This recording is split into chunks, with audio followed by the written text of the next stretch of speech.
Honda's CB1000R Black Edition is the sensible leader-class street fighter. Not for Honda are the wild excesses of a KTM 1290 Super Duke R or the Ducati Streetfighter V4.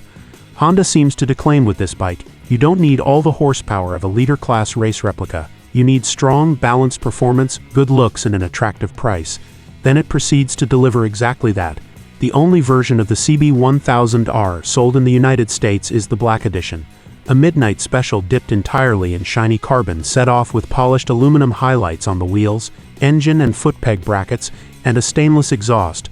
The not-quite-classic coffin-shaped gas tank bears a retro-modern Honda wing logo that, if not for the red background, could have been salvaged from a mid-60s Superhawk. The front headlight is retro-modern as well, a riff on his 7-inch round incandescent, except it's slammed back against the huge upside-down fork tubes, carries two distinctive rectangular LED reflectors surrounded by a light pipe halo, and flows at the top into the rectangular form of the full-color LCD instrument panel.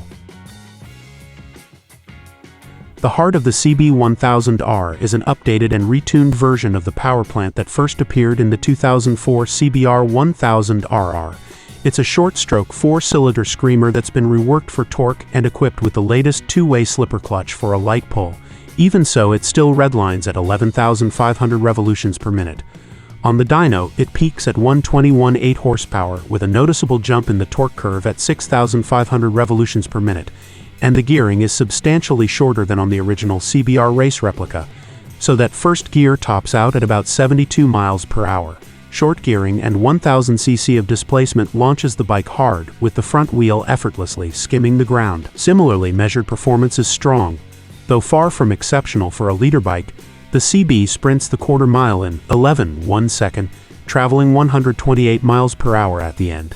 A dash from a stop to 60 miles per hour takes just 3 seconds, a time that's as much wheelie as power limited.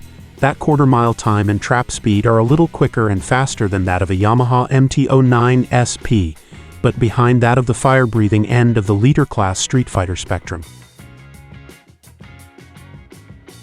But the riding position and ergonomics tell you more of the bike's character than the superbike sourced but detuned engine. The pegs are planted directly underneath you, and the reach from the 32 8-inch seat height isn't as short as that of many supersport bikes, so your legs aren't tightly folded. The seat itself is well padded and wide enough for comfort on multi-hor rides.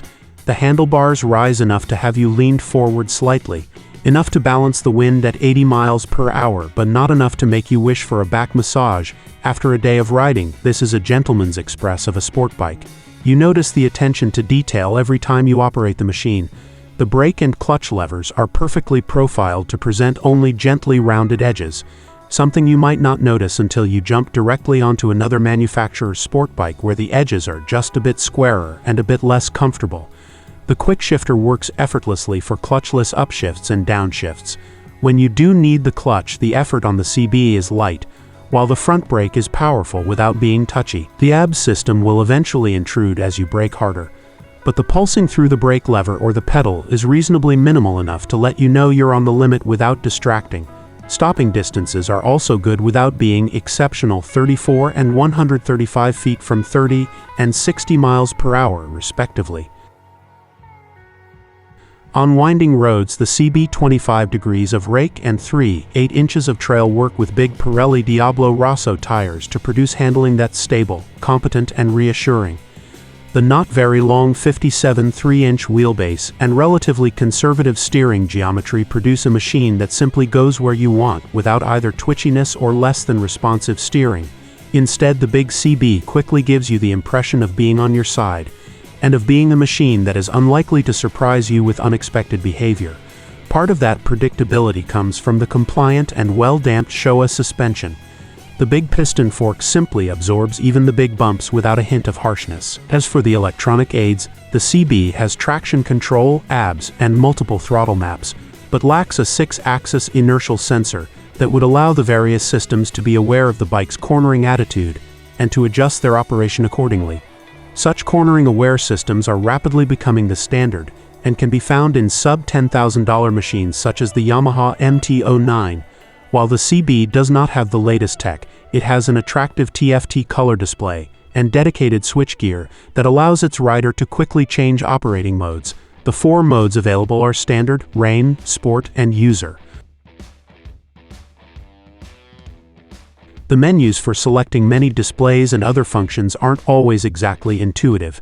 Even resetting the trip meters requires a read of the owner's manual the first time or two. And one of the only ergonomic failures on the machine can be found in the left-hand switch assembly, housing the mode and cursor switches. It has a shrunken turn signal switch with the emergency flasher switch placed immediately to its right. In more than 2 months of riding, we found ourselves still occasionally hitting the flasher switch when trying to turn off the turn signal.